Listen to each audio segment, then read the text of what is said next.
They left their prints on the guns, the victims, and the times.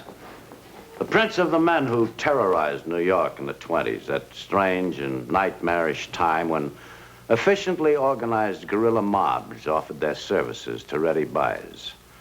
Services ranging from a slammin', not so simple assault, to a hit, simple murder. My name is Barney Ruditsky, 20 years gangster squad, police department, city of New York. Here's a typical price list freely circulated by the Maxie Gorman mob. Beat up, $25. Broken arm, $50. Broken leg, $75. Combination, arm and leg, $100. Fractured skull, $150. Prices for other special services on request. Maxie Gorman, slugger, terrorist, murderer. His record, short terms on Welfare Island for simple assault. It wasn't easy to persuade an eyewitness to testify in court against Maxie, but I finally hung an extortion rap on him, sent him away for 5 years. It was the longest time he ever served. I guess it gave him time to think. And when he returned home to his wife, Stella, he was a different man. Not a better man, different. More dangerous.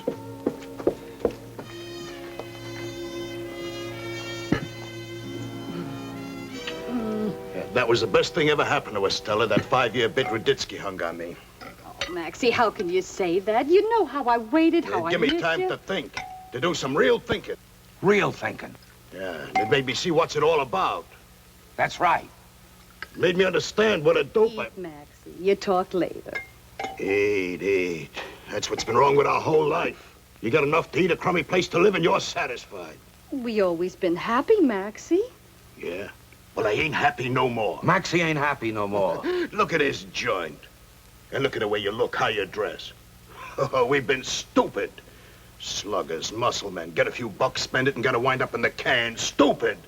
Gotta wind up with heavy time and broke. Oh, Maxie, we still got... Yeah, we still got. It's the brain men who take it all. Yeah, the brain man. And I got a whole new vision. Yeah, Maxie's got a whole new vision. A whole new future laid out for us. A future where I hire the sluggers, where I hire the muscle men, and where I wind up with a loot and the respect. Oh, sounds nice, Maxie. Sounds nice. Nice? Oh, it's gonna be better than nice. How, Maxie? Prohibition, that's how. That's the new angle, prohibition. I listen to a lot of operators up the river. I listen and I learn.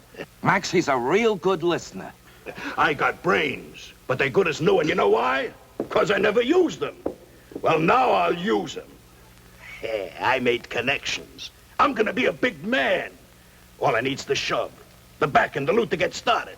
Well, I still got a couple of thousand, Maxie, I'd put away, and then there are the 2 rings you give me. Rings, a couple of thousand. You hear that, Fable? A woman. Hey, you don't think big, Stella. To be big, you gotta think big. Yeah, but Maxie, you said, to start with, you said that you needed... $250,000, that's what I need. 250,000? Yeah. And the connection's made. Wade sent to AJ, the AJ himself, to listen to me. Oh. Yeah, I'm gonna be a big man, Stella. The connection had been made, and Maxie Gorman was going to be a big man.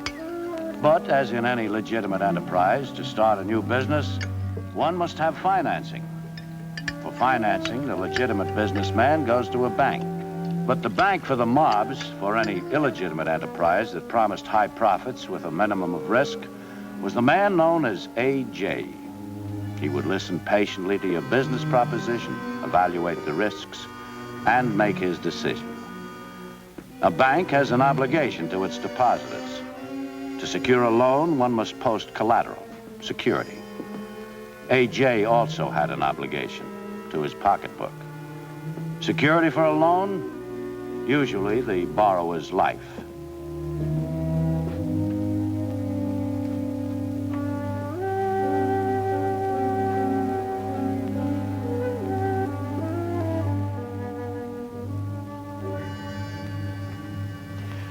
I checked it all out, AJ. Bootlegging, rum running. By now it's hit or miss. There's small operators, an alky plant here and there. A load of stuff run down now and then from Canada. Wildcat, no plan. Yeah, but I'm gonna organize. Run it like the U.S. Steel. Fleets of trucks, warehouses, speedboats. Now, we buy the stuff in England, take it off the ships onto our own speedboats, get a safe dock, load onto our own trucks to our own warehouse. And maybe we lose a load here and there. Yeah, peanuts. We make it up in volume. You have a very great vision, Gorman.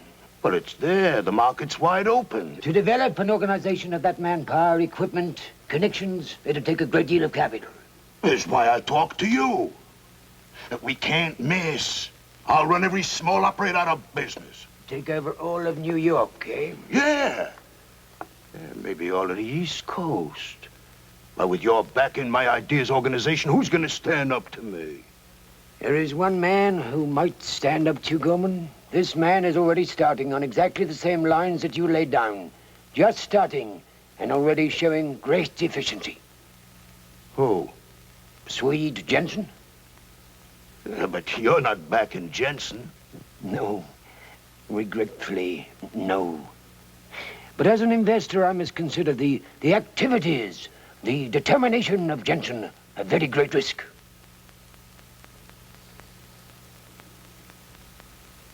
Well, I'll take care of Swede Jensen.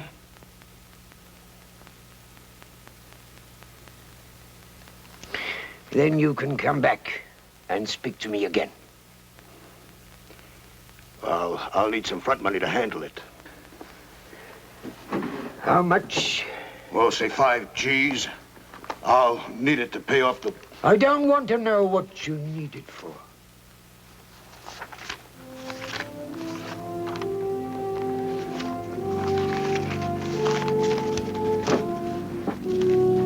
I'll spend this money right, AJ.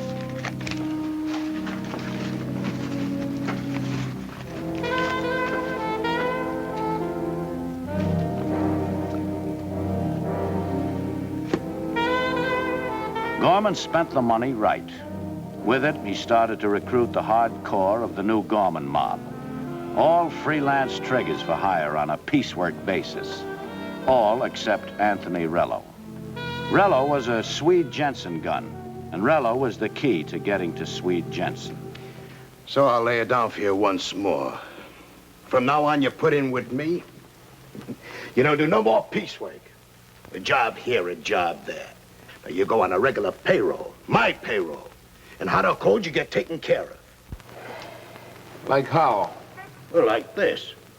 You'll be working for an organization, a company. Now, say you run a gun on a truck. You say there's trouble, you get hurt. Well, you got nothing to worry about. We got a company doctor, all fixed up like a little hospital. He takes good care of you. And while you're out of action, you're still on the payroll. While we're laying up, we get paid, that it? You get paid, and I also take care of your doll. See, she stays out of trouble till you're back in action. Yeah. You work for Maxie Gorman, and you're gonna be taken care of good. And if you start with me now, you're gonna get the best of it. We're gonna grow, and you boys gonna be top men in the organization. Sounds okay. Like with a future. But what about Swede Jensen? That's our first job. The Swede. Tony Rello's putting in with me. Tony's gonna tell us how and when. And we bring the next load from Canada down through Detroit. We had trouble in Detroit last time out, Swede. We won't have trouble there no more. Tony Rello's taking care of it. No. I told him to be here at 11. He'll give us a rundown on the action. Swede, Yeah? I don't like the way Rillo been acting. What do you mean? I don't know, just a funny feeling I got. That's Tony now. May? May!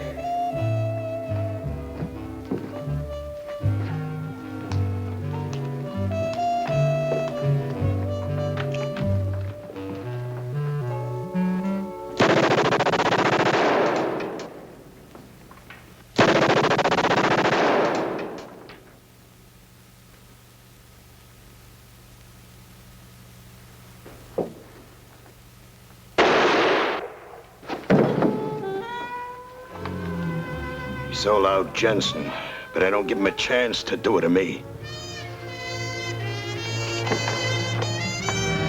Tony! It's 10 trucks Yeah, to start with. to start with. The 5 speedboats, the 2 warehouses. Yes, we'll use my properties on 10th Avenue. I will sell them to the company. Sure. Now, manpower. I start with a weekly payroll of 7,000. Figure a 50% increase in 6 months.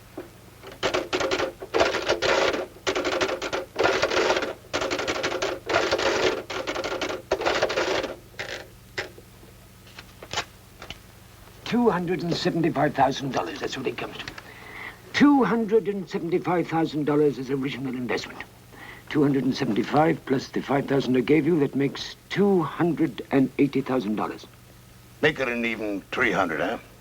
Agreed. $300,000 on the following terms. We will form a company called Gorge, G-O-R-A-G. You will own 100% of the company.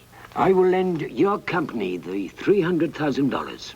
The rate of interest will be 10%. The loan will be paid back to me in quarterly installments, but the interest continues to be paid on the full money until the loan is paid off. 10%? And by the time I'm down to paying off the last 75,000, I'm still paying on the full 300,000? That's right. Yeah, but Okay. And I will share in the profits. How much? 50%. For how long? Well, just as long as you stay in business. That's a stiff piece of Shylocking, A.J. You can refuse or accept, Gorman. Your decision and no offense.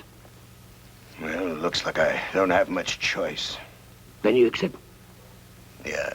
Good. Now, one more thing. Security for the $300,000. Well, where I'm gonna get security? It's simple. I'll explain.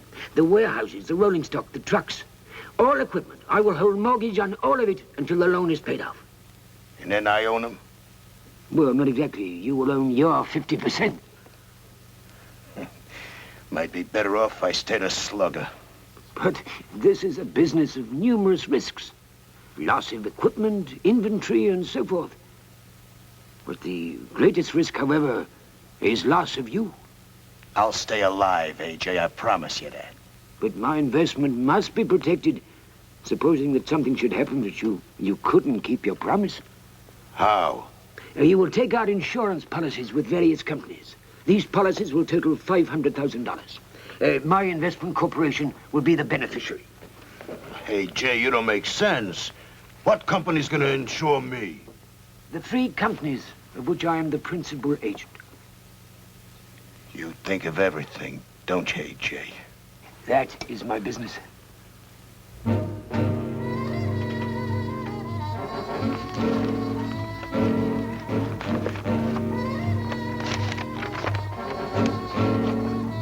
Maxie Gorman accepted A.J.'s terms. The organization went into action. Here, Gorman controlled the East Coast. He locked up the whiskey supply and branched out. Numbers racket, gambling joints, narcotics. In 2 years, there wasn't an operator who could take any action in New York unless he was first okayed by Maxie Gorman. Maxie and Stella moved to a large, expensive apartment. Maxie, Yeah? I've been thinking. Yeah? About A.J. What about A.J.?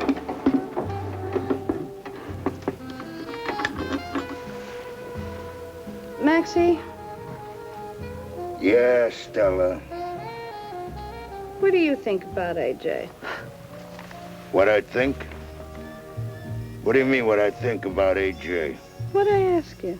What do you think about him? Well, I think he's a real smart cookie, that's what I think. That all? Well, what else? Nothing. Stella, Yeah, Maxie? what's bugging you, Stella? Bugging me? What should be bugging me? That's what I'm asking, Stella. Why you think something should be bugging me, Maxie? All right. Let me hear it. Hear what? Oh, I know you, and I don't know you only from yesterday. I know all your signs from A to Z. You start nibbling around the edges till all of a sudden you're taking big bites from the middle. What's bugging you about AJ? Well, if you can't treat your wife with some respect, then I got nothing to say to you. All right. I'm treating you with respect, like a duchess.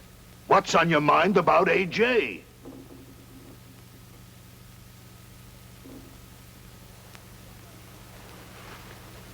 How long you been in business with AJ, Maxie?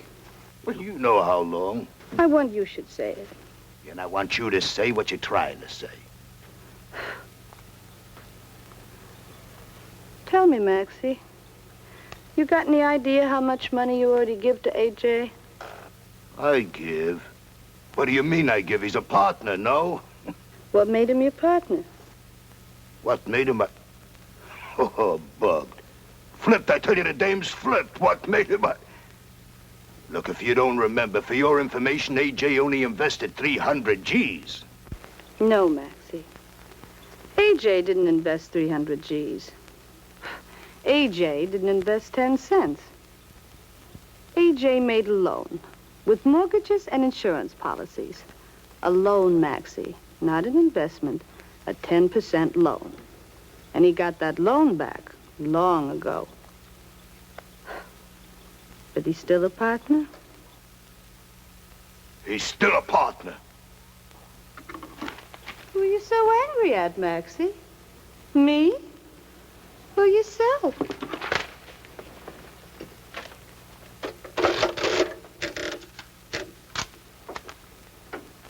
Good. The figures tally with the statement. Now, for the statement.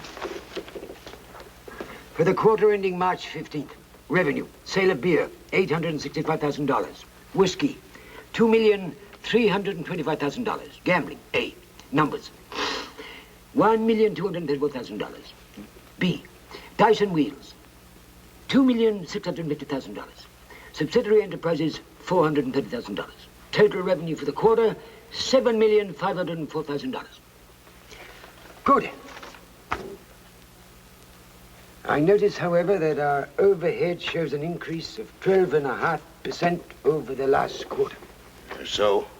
That must be watched. Well, I'm running a big organization. Overhead increase may be permitted only when there is a compensating increase in revenue. Think you can do better, AJ? I leave operational directions to you, Gorman. I'm only concerned what happens in the books. When you ain't happy, huh? Happy? I don't understand that word in business. There are no emotions in figures. For example, here, look. Beer sales, $865,000. But out of that sales revenue, you drew to your own personal account $230,000. Well, that's what it cost me. Out of my own personal pocket. Then it is a legitimate company business cost and should be itemized in the statements. I don't go around with a pencil in my hand. I got other things to worry about. What's the matter? You don't believe me? Oh, I do believe you, Gorman.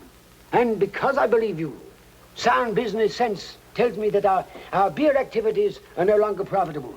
The money can be used to greater advantage in other enterprises. I therefore suggest we eliminate all beer. Yeah, but I got 2 operating breweries in Yonkers.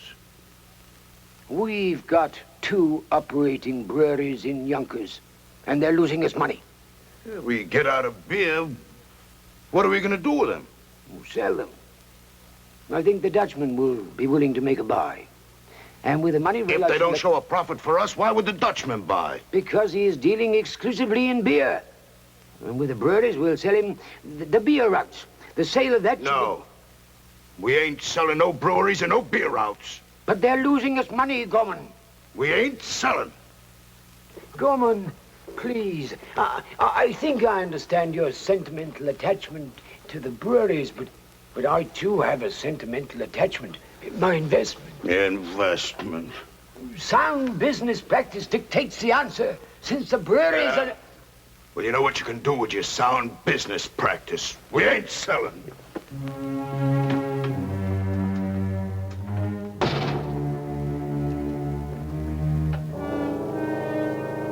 Oh, shut up. Just like that. Like he was talking to an office boy or something. Sell the breweries, he tells Maxie. All right, Stella. Tells. Orders. Like you tell an office boy. Run to the nearest corner and get me a corned beef. All right, it's enough. Just like to an office boy. Why does he want to sell the breweries? We're doing all right. Why? I'll tell you why. Because you and Maxie, you managed to make for yourself a few bucks from the beer, that's why. So? Ain't we got a right? A right? Oh, listen. To AJ, you got one right. The pleasure of bringing home to him every month a fortune of money. And for why? Stella, I told you once. I ain't talking to you. I'm talking to Farvel. At least Farvel's a man who listens when somebody talks to him. Don't hate to listen. And Farvel, you know how long it took AJ to get back that loan? No. 7 months. Yeah, 7 months. Plus 10% interest. 10% interest. And even on the last payment of the loan of $75,000, it was 10% on the whole thing. Now, you know how much that makes in interest alone? $120,000 in 7 months. Yeah, $120,000. And since then, Farvel, since then, 50% of everything. Now, not only on the whiskey, which was the reason for the loan in the first place, but on the numbers, the gambling, narcotics, everything. Yeah. And who started it all? Whose money was it? Maxie's. Yeah. Out of what he built up, AJ clips a fat 50%. And if Maxie tries to make a few lousy bucks for himself from the beer, well, then he... Come on.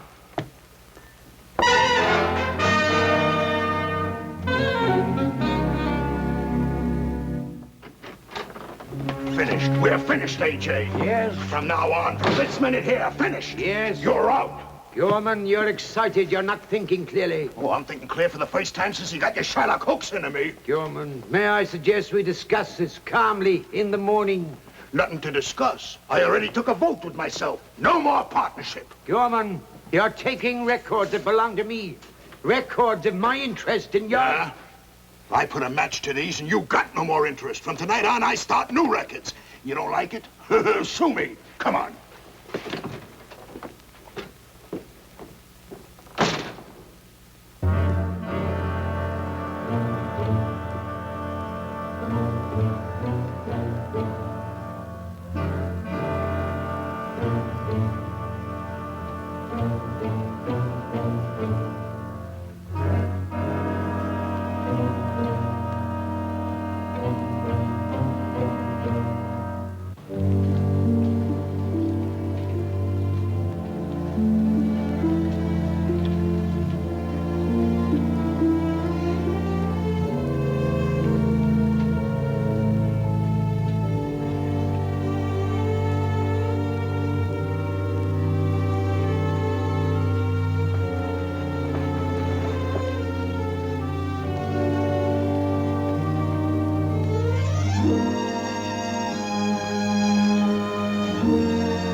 Mrs. Gorman, may I be allowed to express my deep shock and sympathy.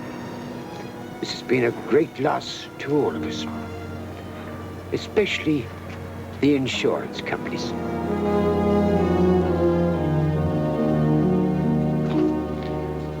Maxie Gorman. He said it at the beginning. You think of everything, don't you, A.J.? Yes, the man known as A.J. always thought of everything, except once. And that was the fatal once for A.J.